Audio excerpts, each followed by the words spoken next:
Hey, fwrciren, it's Nyoka Ny-D, and I'm thrilled to welcome you to the latest episode of the Between Worlds podcast. In this episode, we're diving deep into the woo-woo with Julia Wagner, QHHT and BQH practitioner. We will discuss grid lines, QHHT sessions, past lives, Dolores Cannon, Quantum Connect, and more. Whether you're passionate about these topics or just curious about them, you won't want to miss this conversation. Subscribe now and hit that notification bell so that you're the first to catch all of our latest episodes. Let's bridge the gap between the known and the unknown together. Catch you in the episode.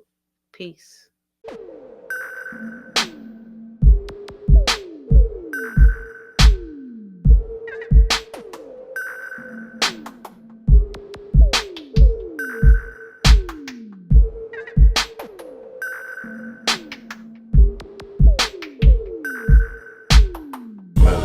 Hey everyone, it's your girl Nyoka Ny-D. Welcome back to a brand new episode of the Between Worlds podcast. I'm here with a very special guest by the name of Julia Wagner. She is a QHHT practitioner and a very talented healer and intuitive. And I'm very excited to bring her on today. Please welcome Mrs. Julia Wagner. Hi. Thanks for Hi. having me. Nice to be here. Thank you. Thanks for answering my call to do an interview. You also have a very nice Facebook group. Oh, thanks. And yeah, I was able to follow some of your ideas through that page. So thank you so much. Yeah, nice to meet you. Yeah, nice to meet you as well. So where are you from? I'm here in Lawrence, Kansas. I'm originally from Shawnee, which is just down the road from here. And I moved here when I was in my 20s. So it's a college town where the home of the KU Jayhawks. People might know KU from the basketball team here. Okay, awesome. And what draws you to that area, the Midwest? Well, I was born here in this lifetime as Julia. I was born in Kansas, and I've lived here pretty much my whole life, other than just a few months where I lived in Oregon. And it's interesting because I kind of have this visceral rejection. I kind of dislike Kansas. No offense to the people that love it here, but it's so flat, and I feel like my spirit is sort of from the mountains or someplace else. So it's interesting that I'm here in Kansas and such sort of a desolate place when I've traveled to other places and find them a little bit more, uplifting, a little bit more. I like the mountains. So I like Okay, them. the mountains. Okay. So Yeah. what keeps you in Kansas? Well, it seems to me I'm a Libra. I kind of go for balance. I seem to be into transitions and things like that. So for me, what I'm thinking, the reason that I must end up in Kansas in this lifetime and some other lifetimes too, is that I tend to do grid work. So I'm moving energy from here to there. And so it's almost like a transition area to where you can really take something from over here, add something, and move it over there. So it's interesting being in the middle of the country. It's almost just like it's so much, it's just easier for some reason to be here Okay. and do that. I mean, and plus it just suits my personality as a Libra to be sort of in the middle and balancing, doing the Okay. transition work and working with ley lines, working with, I mean, in the body, like chakras, energy, grid working, you might call it. Okay. So for the new audience to this woo-woo stuff, what is grid working? I don't know. It's one of those things where it's like I do all of these different things, and probably all of you out there are in some way doing the same types of things, just in your own way. For me, that's the word that I put to just moving energy across is ley lines. Like there's Mhm, already currents of energy that are moving around us all the time. And mhm. sometimes you can see them, sometimes you can feel them, sometimes oh, obviously, here's a bunch of energy moving right around me. And then other times it's more subtle, or you can tap into it. And it's interesting how through tapping into just the environment, you can also connect with spirits, connect with different energies that come I would call them consciousness, as opposed to like just connecting with an object, connecting with the consciousness of this location, the consciousness of this tree, the consciousness of a rock. And so it's interesting that through working with those energies, with more subtle energies and following those currents, you can really connect with anything. Everything is connected to a grid in some way. Okay. It's almost like roots of a tree or branches of a tree, to where you're going to have those central lines, like coming through Kansas, almost like the highway, I-70. It's going to come right through Kansas, it's going to go through that whole corridor of Central America. And the energy patterns tend to kind of follow those same patterns that we follow, or we follow the same kind of patterns that the energy follows. So, okay. So by grid, you talking about like the energetic field of like the yeah. environment? Okay. Yeah. Yeah. Like the lines that would go through it and the pathways. More, I mean, call it a grid, and there is a grid sort of overlay to it. But to me, it's almost more like a root system, or like a branching system. Okay. And how did you first tap into knowing about that or learning about it? Like, How did I tap into it? Let me think. It's like, well, I had my original sort of awakening experience. It's like I first started practicing Buddhism about 8 years ago, 7 or 8 years ago. I started chanting Nam Myoho Renge Kyo. It's a particular mantra. The Nichiren Buddhists really prefer that mantra. And so I was only chanting maybe maybe a day. I feel like it was like I started the practice. I said, I'm going to do this thing. I'm going to start this spiritual practice. And I did. And I was chanting that evening. And then I feel like it was the very next day that I was sitting at my computer, and my roommate at the time was in the bathroom, and he was doing something. And I can't remember what he said or what he was doing, but it was really pissing me off. I was so mad at him. I don't remember why. And I remember thinking, I'm going to be mad at him all day. And I was just literally scheduling my time to be angry at him.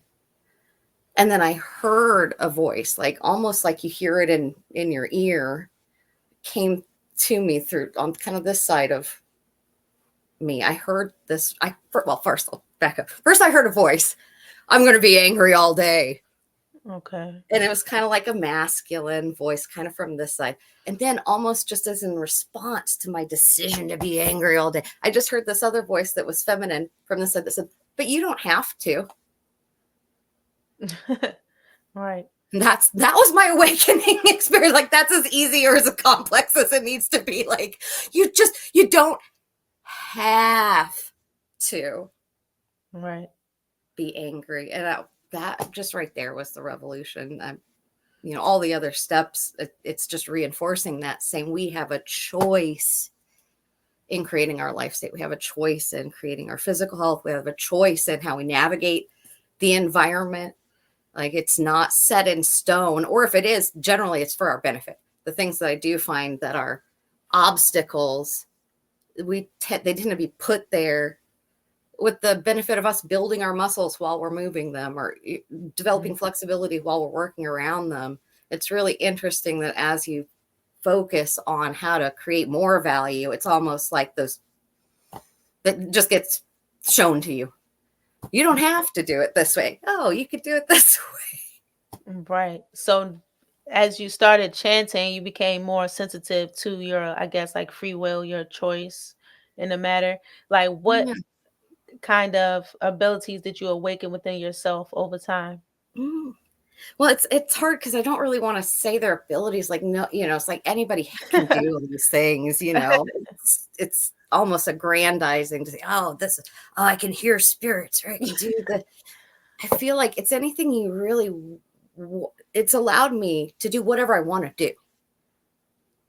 It's when you put the effort into it, then you get the information when it's aligned. And if it's not aligned, you just chalk it up to, better tomorrow than today. But it's really interesting to where even before I was chanting, you can get impressions from things. It just makes it that much easier. It's like I remember hearing a voice one time, sitting in my living room at the time. Here's my cat coming.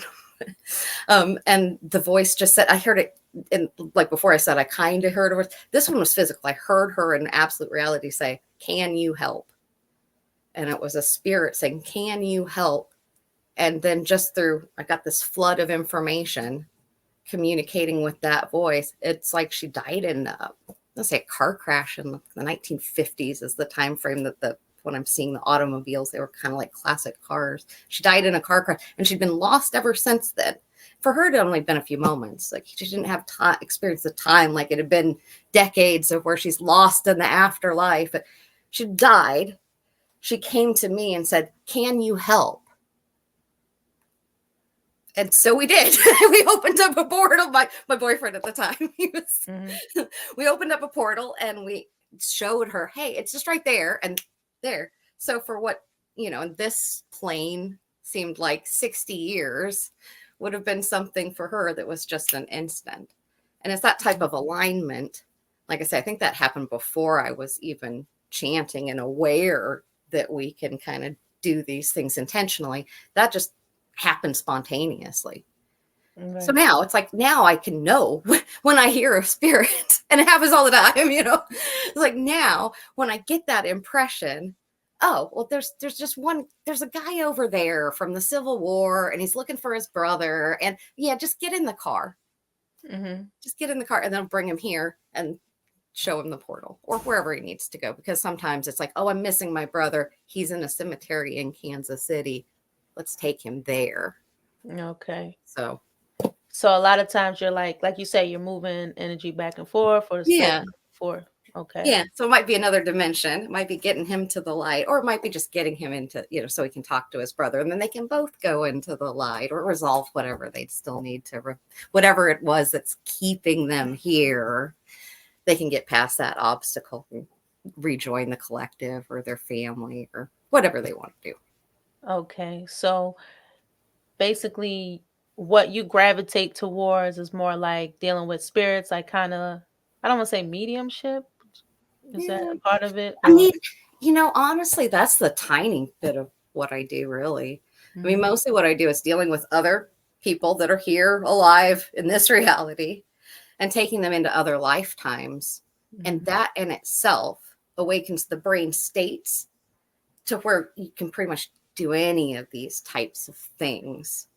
That's so cool. My specialty is just telling people, hey, this is possible, taking them into what you might call a hypnotic state or a trance state, showing them, hey, look at this perspective over here, asking them, go to a perspective that makes sense.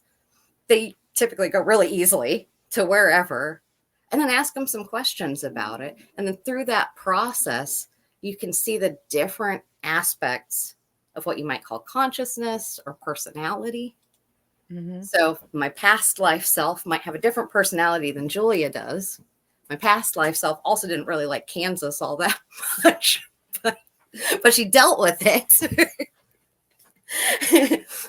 Another past life self didn't like Kansas, and she left.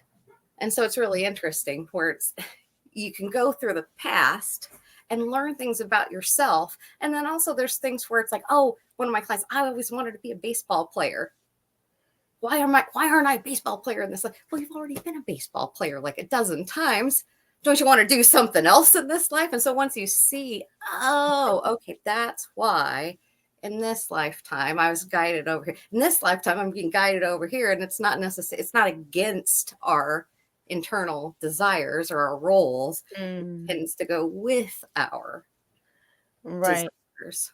So I kind of want to ask you two things, like what got you into hypnosis, and then I just wanted to make a statement that I feel that kind of pressure sometimes in my life, where it's like I always wanted to be an artist. I always, I wanted to be like a famous somebody, and so it's like, why isn't that happening? And so that could kind of like make me sad and things like that. But I'm starting to learn that it's a bigger picture. It's like so many different lives, and it's not like a failure.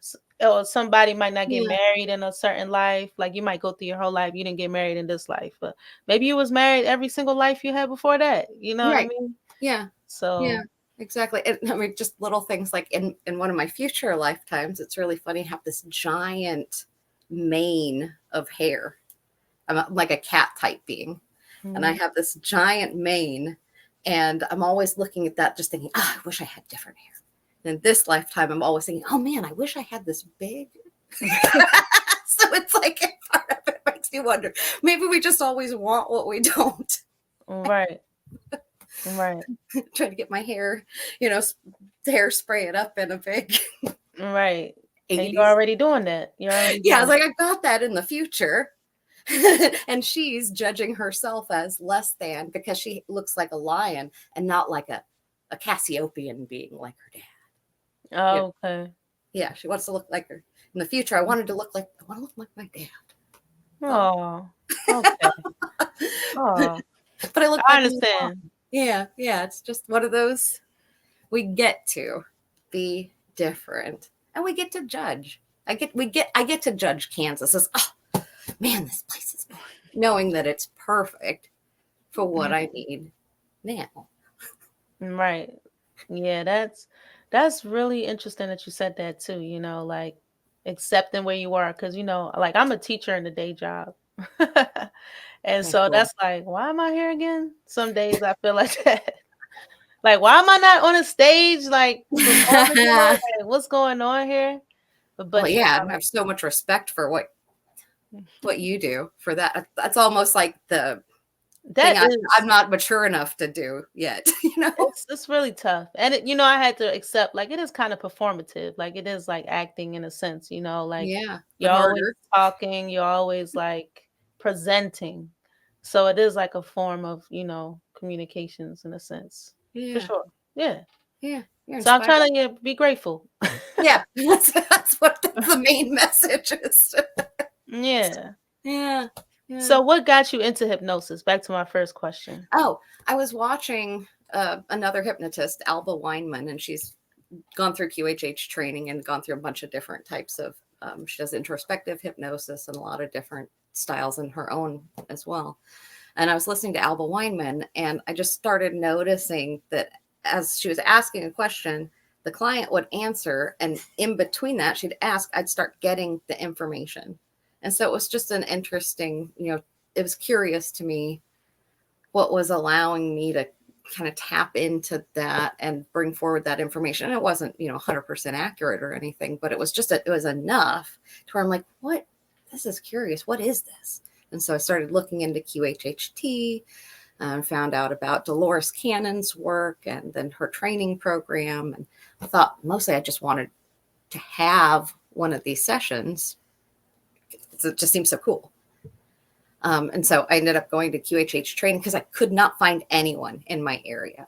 And QHHT, according to their program, has to be done in person. And I couldn't find an in-person facilitator. I looked all in my area, just I was getting nothing. And eventually I decided, well, I'll take the training and then, I'll meet other facilitators there and I'll have a session. We'll do practice sessions. And at the very least, I'll get what I want. And so I went to the training and it was just like an instant, oh, this is what I want to do. I'm here to do this. And, I'm not sure how I knew it. It just that, just all the different synchronicities to, it was nuts to the point like where I went there and my my hotel room got canceled at the last minute. So I had to find another place. And I found a hostel that was really cheap, but in a really bad part of town. And there's so many roaches and everybody was sharing a big room. And it was kind of nasty. But it was interesting because as I was there, as I spent time there, I heard the neighbor and I heard him chanting a mantra. It wasn't Nam Myoho Renge Kyo that I heard, but I heard him chanting. And it's interesting because I saw the environment respond. So there's sirens and you could hear the distortion, hear the violence in the air. Mm-hmm. And this might be a little bit off subject, but I'll just go with it anyway. And he's there chanting an Indian mantra. And so I happened to see him. I heard him chanting. I felt everything quiet down. Sirens disappeared. The violence left. So when I saw him the next day, I said, I'm going to tell him thank you for this. Thanks for, I noticed.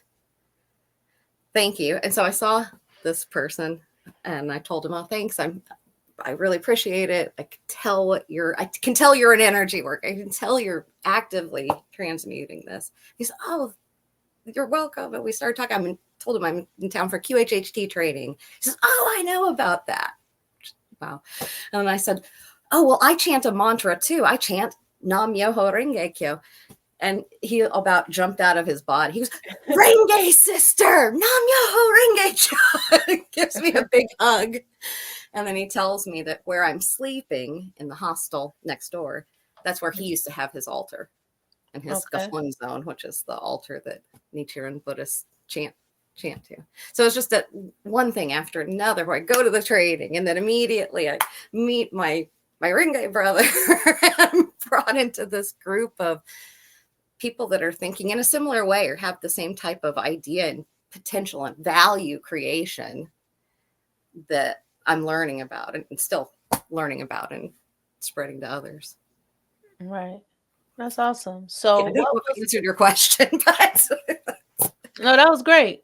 So what was, once you started going under hypnosis yourself, what are some of your past live experiences that you love? Yeah, well, that first session that I did in training, it's one of the still most interesting sessions because it followed me coming to Kansas when I originally went under my first experiences being a woman in Germany.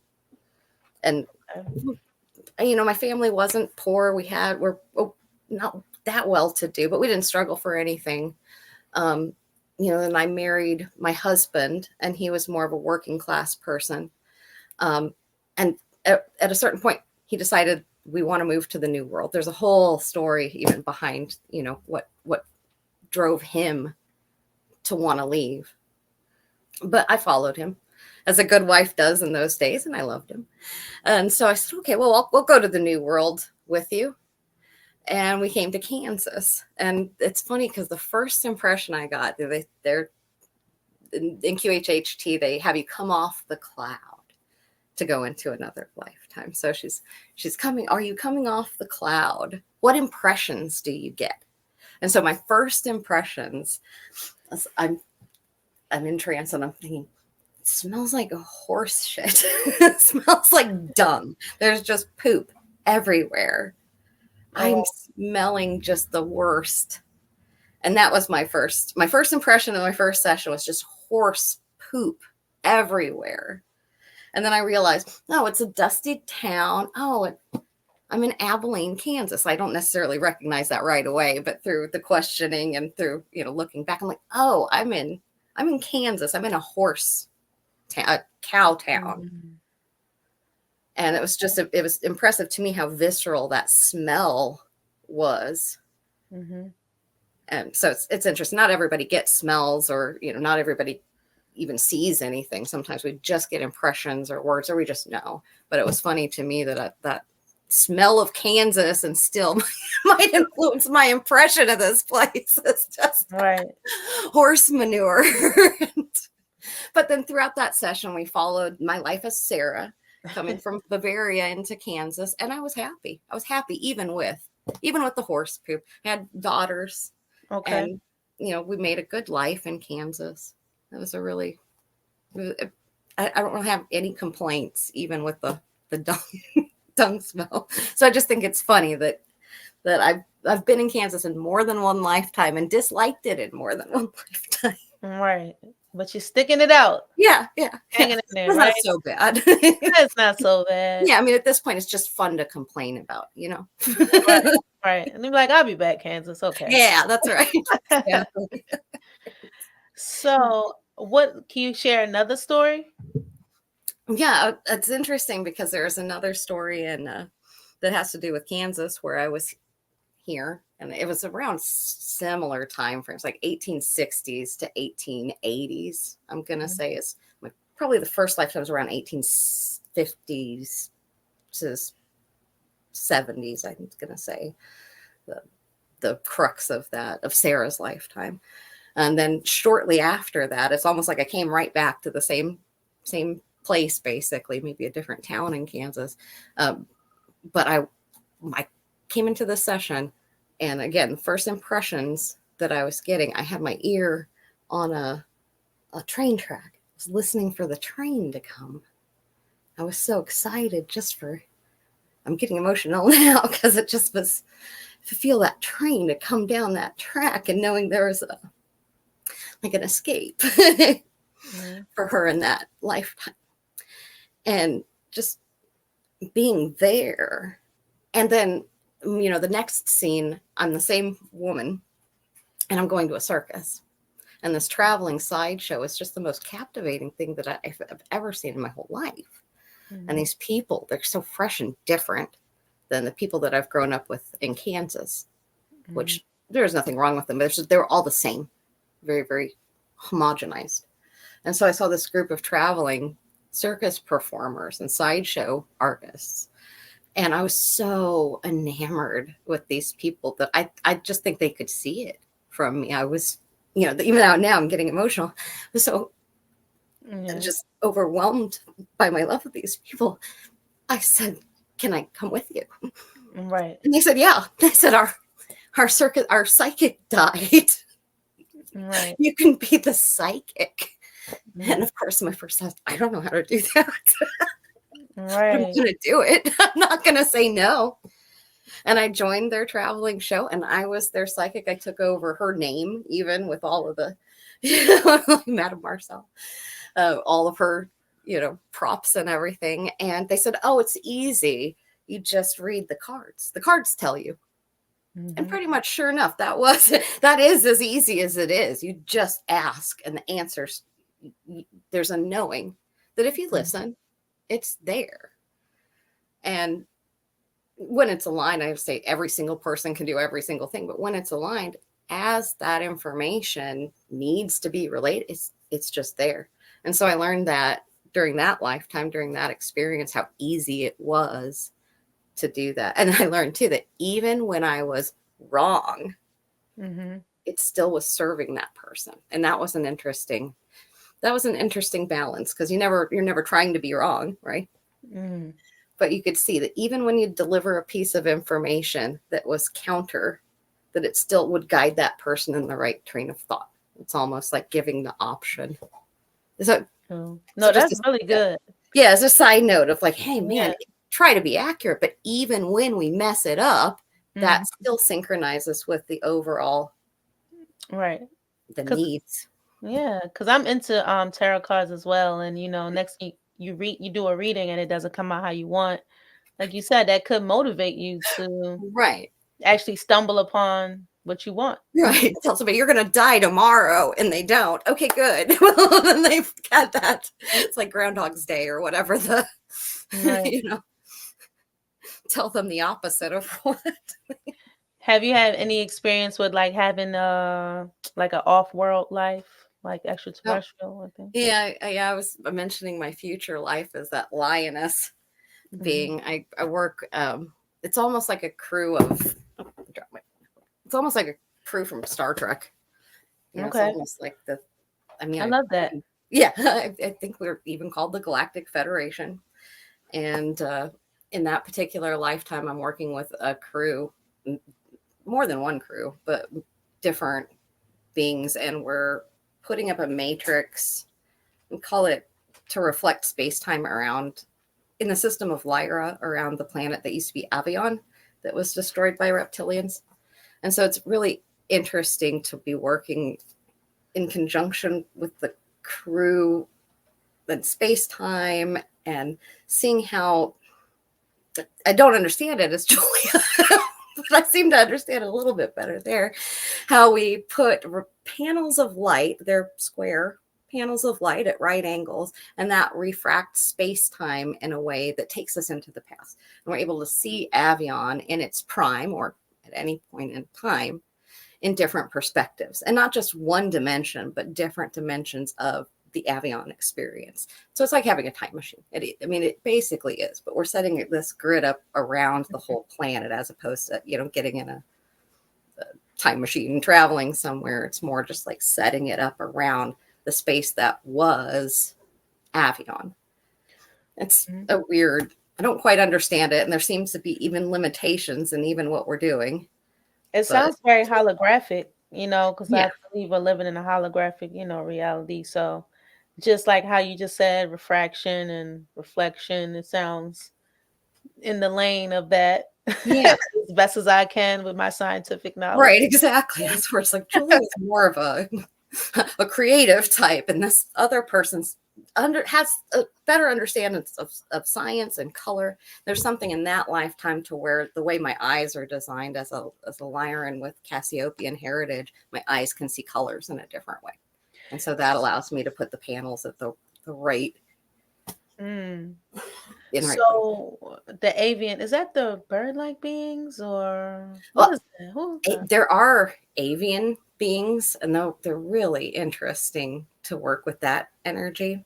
But the planet, from my understanding, is called Avion. Mm-hmm. Is the planet that is, in most scenarios, it's considered destroyed by reptilians in one way or another. Almost all the different scenarios, it tends to be destroyed over and over and over again, no matter what we do. By reptilians. And that's the interesting thing about the experiment that I'm working on, is it's like we've got all these high minds in this hologram, in this reflection, in this reproduction of the event, trying to fix it, right? Quote unquote fix it. Mm-hmm. And there's nothing that we seem to be able to do to stop that destruction from Avia. We can look at it 500 different ways, but we can't change it. And so that's an interesting, even I'm curious here now what it is that stops that from happening, why it needs to be gone. But just an interesting little side note. Okay. And so is this like the Orion Wars or something like that? I think so.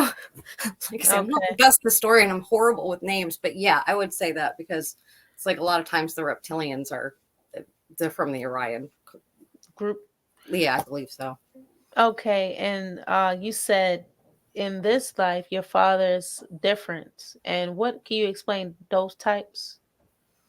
In that future lifetime, he's Yes. from Cassiopeia. And so it's almost like, kind of like my aesthetic with all the sparkles and the rainbows and the shiny stuff. He has like glowing markings on his face. He's so beautiful. And my mother, she's Lyran and has the big lion kind of mane and decorations and piercings in her kind of big cat ears. And so I'm kind of a mix of the two. I'm mostly cat, but I have a little bit of blue and different colors in my fur.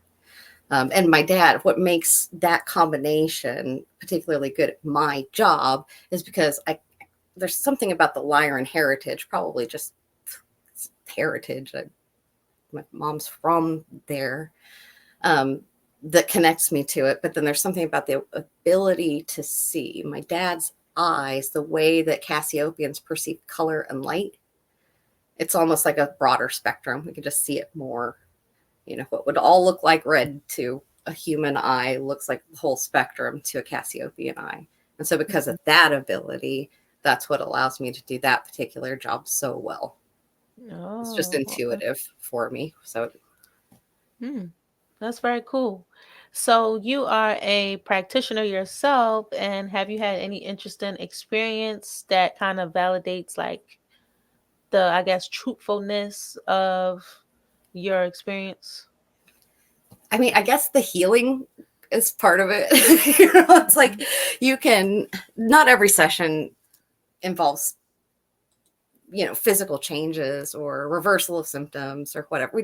Some sessions aren't even about that, but I've had several where the client comes in with an issue, we'll address it during the session, and then something immediately changes around that issue. It's like one client that I've been working with for a long time, and she had immediate shifts, but it had so many different physical changes along the way that I'm still impressed sometimes when she's like, "Oh, I went in and I had a scan on my brain, and it shows a mass." When we did a session, Now there's no mass in my brain. Oh, and I have a liver problem. Well, now I don't have any more problem. They did the tests. There's no more enzymes there. Okay. So we've done so many different things with that particular client. And that one's, I'll tell you a little bit about her story, just because it's so interesting, and it's such an interesting template to put on how and why we seem to develop some of the symptoms that we do. Okay. So for this client, we did her regression, and she went back and, same thing, now what impressions are you getting? And her first impression, she's jubilant. Oh, I'm so happy. I'm bursting. I'm being born. I'm coming out of the earth. And she's just describing the most beautiful emotional experience of coming forward into this dimension. And she was feeling trapped, and now she isn't. And so through questioning, we determined she's lava. She's lava coming out of a volcano, which I'd never in a million years thought about lava having a personality or being, I just think of it as a rock. So she's coming and bursting at just the best time of her existence. And then as gravity does, pulls her down, she runs down. She goes into a valley where there's homes, people. And she kills people. The lava, the flow of gravity results in people dying. Right. And lava says, I killed them. I'm a killer. Right. That's what I am. And that belief, I'm a killer, solidifies in the lava. And it's interesting. This is kind of a side note, or, maybe to add after, is that benzene is a chemical that's found in lava, and that this client has suffered from benzene poisoning in her lifetime as well. And so that idea, I'm a killer, solidifies into the lava. Let's say it creates benzene. She comes back into another lifetime as a human. She says, I killed these people. I feel so bad, but I'm curious about these humans. I'll be one.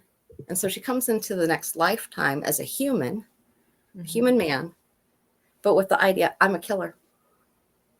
Wow. Right. Which forms her actions. It informs her actions, all of them.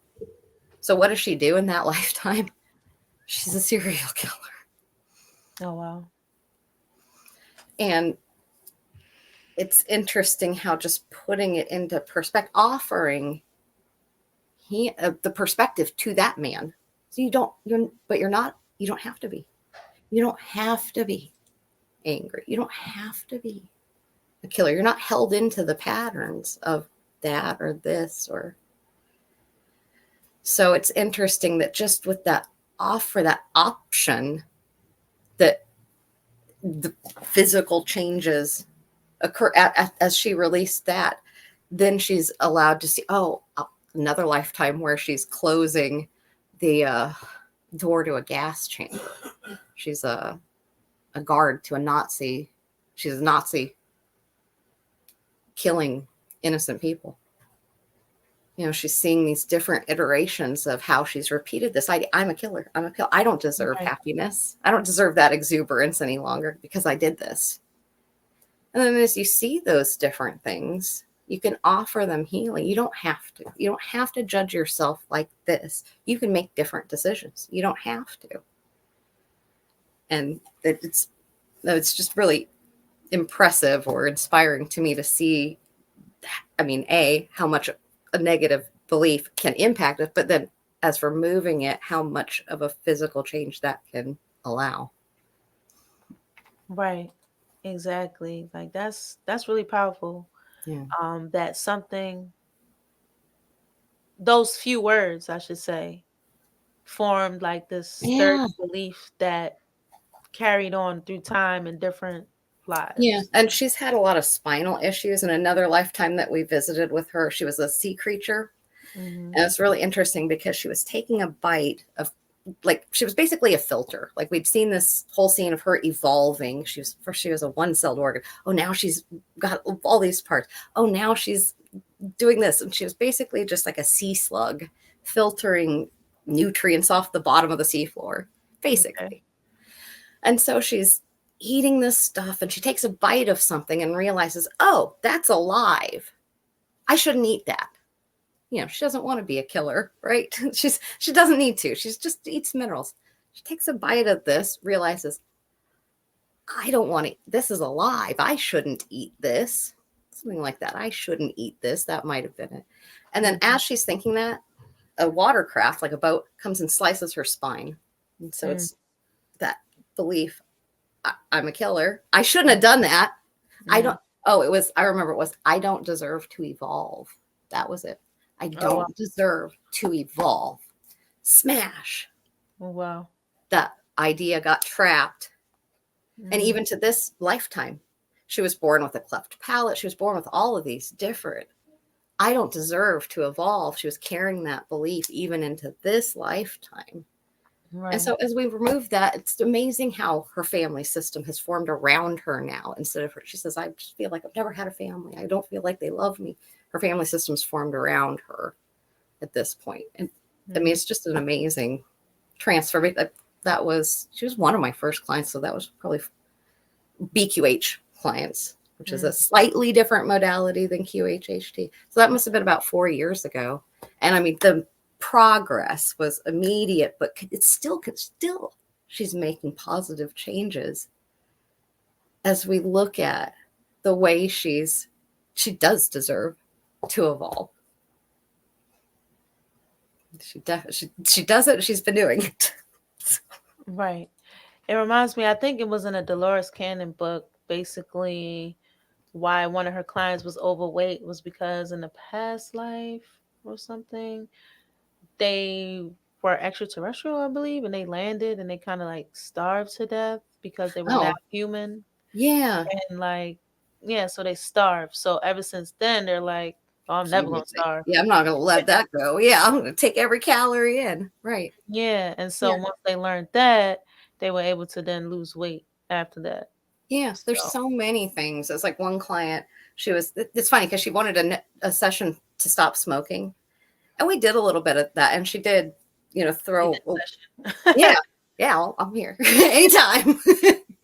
And what's funny with her is she did immediately, like after the session, she grabbed her pack of smokes just out of habit and lit one up. And then she took a drag and threw it down. It was really funny. So I haven't seen that before or even since, because I don't do that many smoking cessation sessions. It might be, mixed in there. But so anyway, she did that. But the coolest thing with that session was she didn't come in for this issue, but the reason she wanted to stop smoking is because she had scheduled surgery. And the scheduled surgery was to remove a lump that had been growing under her armpit. And so she said, I want to quit smoking so I can have this surgery. So we did the session, focus on the smoking.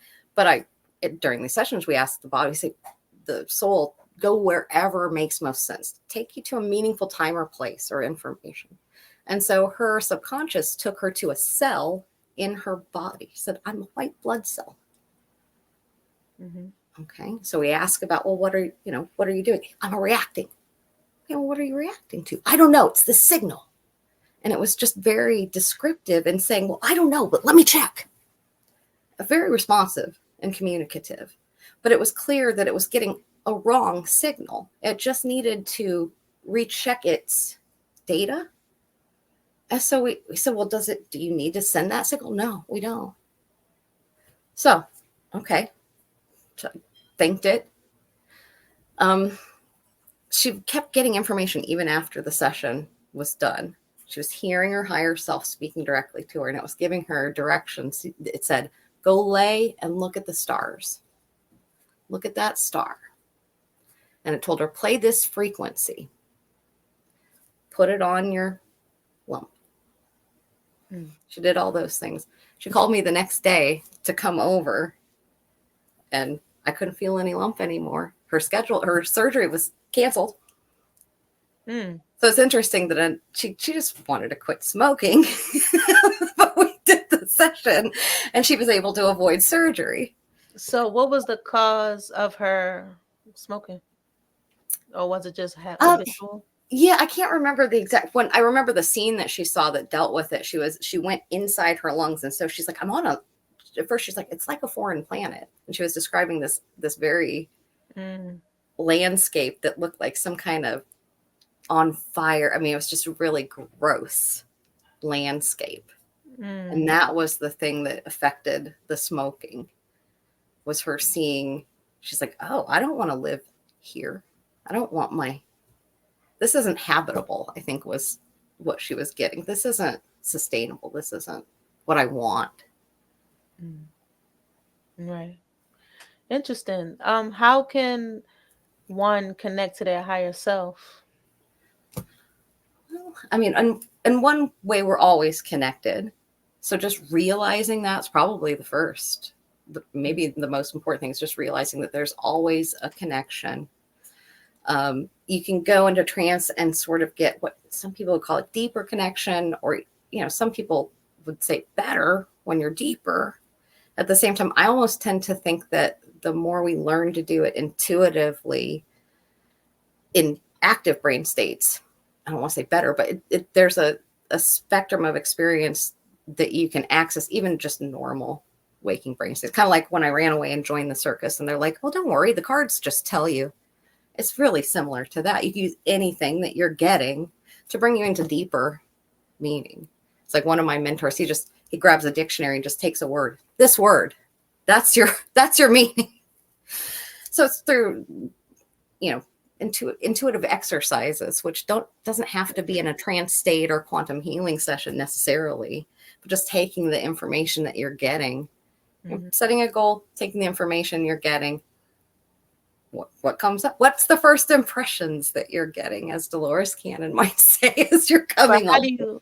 how do you get a first impression? Like, let's say you're a beginner, like what are Yeah, you hearing? Like, there's different ways. I have different services that I'm happy to help people with, especially there's a new offering that's through uh, Candace Croft Goldman, the creator of BQH.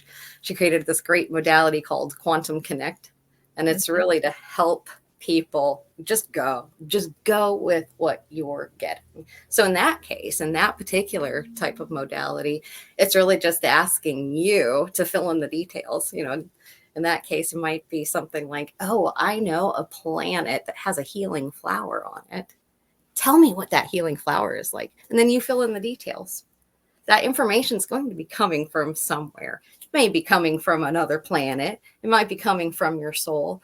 And if you are just making it up, that's okay too. Because as Dolores Cannon would say, well, why are you making that up?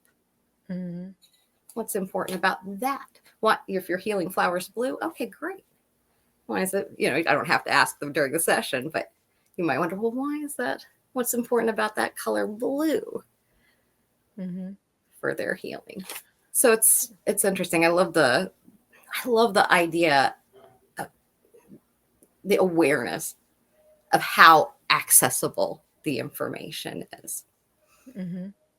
So, can you elaborate into Quantum Connect? I believe that you are soon will be starting your own Quantum Connect events.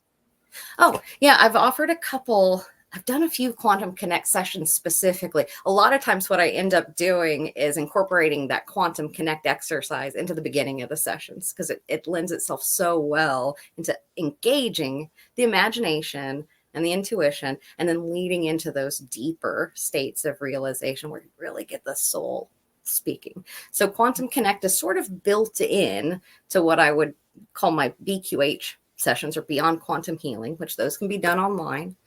Or if a person, especially if you're just starting out, if a person isn't as comfortable with the full session, I do offer shorter, just Quantum Connect experiences. They're only 45 minutes. It's a little bit less intimidating than a 3 or 4 hour long quantum healing session. And for somebody who's just starting, if they want to kind of dip their toes in or see what it's like, or just I've had a few people they want to make sure they can do it. I mean, kind of like wink, wink, nudge, nudge. Anybody can do it. But if a person's doubtful, or if they're just wanting to get started, Quantum Connect is one of the coolest modalities that I offer because it is so accessible. So, is it like meditation? Like, what can people expect? the quantum connect's a lot like guided meditation, but Okay. it's also kind of call and response. So I'll ask this person, like I say with the healing flower, and say, well, tell me about that healing flower. Now, where does it grow? In Mm. what conditions? So when you use this healing flower, what does it cure? Mm-hmm. Those types of prompts to where you don't have to think all that hard when you're coming up with, you could say anything and that answer is not going to be wrong. And especially as we learn to trust those first impressions, a lot of times the first impression is the answer. A lot of times that really just cuts right through, and we tend to overthink, oh, maybe this is, and then we pull ourselves away from the intuition through our conscious brain. Our ego tends to pull or question or wonder, but doing it quickly almost cuts through that ego's ability to question. You just go. And it even plays into that ego's desire to want to perform. Mm-hmm. So it's kind of a neat modality. So it bridges the gap. And that's one of the reasons, like I say, I like to kind of be a bridge, transition, connect different things. And that's one reason I like Quantum Connect so much, is because it goes from, you're using your conscious state, but you're bringing in information that normally you wouldn't get unless you were in a deep theta state experience. So Excellent. it's fun. Excellent. I might need to try that with you, Quantum Connect. Yeah. Okay, Yeah. that sounds I'd cool. be honored. So, to conclude, I just wanted to ask about a few of your, I guess, like master teachers or mentors or role models, people you research that put you on this journey, so you could give the audience something to go research. Oh, yeah. Yeah. Well, the big one is Dolores Cannon. Mm-hmm. I mean, she started pretty much all of this with quantum healing hypnosis technique, QHHT. And that's where I got my start, was with QHHT. And then her protege, Candace Carl Goldman, her friend, her helper, she created BQH, Beyond Quantum Healing, after Dolores passed away. And I don't want to say I like this one better, but Beyond Quantum Healing is a little bit more accessible because it can be done online. So most of my sessions tend to be BQH sessions, and they also allow mixing of modalities. I can do a quantum connect along with Beyond Quantum Healing. So I really like that. So Candace Crow Goldman is, I mean, I don't think there's anyone that I would recommend more highly as far as a facilitator, a teacher. She really helps us as facilitators understand the structure of these sessions. And when you don't need that, it's just an option. You don't have to have this particular structure to have a successful session. And so she's probably, if I had one hero, say Candace, that's it. And she's here in Kansas too. So that's the other Yeah. confirmation that I'm in the right place. Oh, Kansas sister. Yeah. Yeah. Awesome. But she likes it. She's the opposite of me. She loves her horses and her farm, and she's so grounded. That's one of the reasons she's my hero, because the Candace is doing the work. She's the boots on the ground, as you might say, when it comes to really, really dedicated. Awesome. Well, I'd like to thank you so much for coming to the Between Worlds podcast. Do you have any last few messages for the audience? Other than follow your intuition, I got the kind of a lightning bolt strike to do a group session. So I'll mention that before we go, is that I'm planning a group session on October the 19th from like 1 to 2:15 Central Time. I haven't created any links for it because, like I said, I was just like, I'm going to do this today.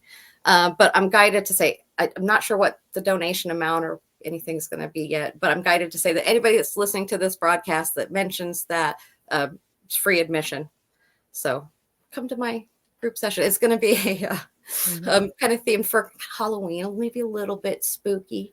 Oh, And the theme is to connect with our ancestors, yeah. Ooh. bring in messages from the past, give them messages if they need healing. Sometimes they might need our input, and help anybody that needs crossing over, get to the light. If there's anybody any spirits hanging around listening, need to get to the light, come to the session on October the 19th. Okay, awesome. I definitely would love to join and be a part. That would Yeah, be so please. cool. Please.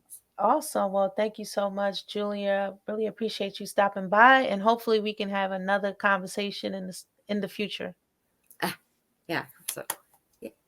Awesome. Thank you.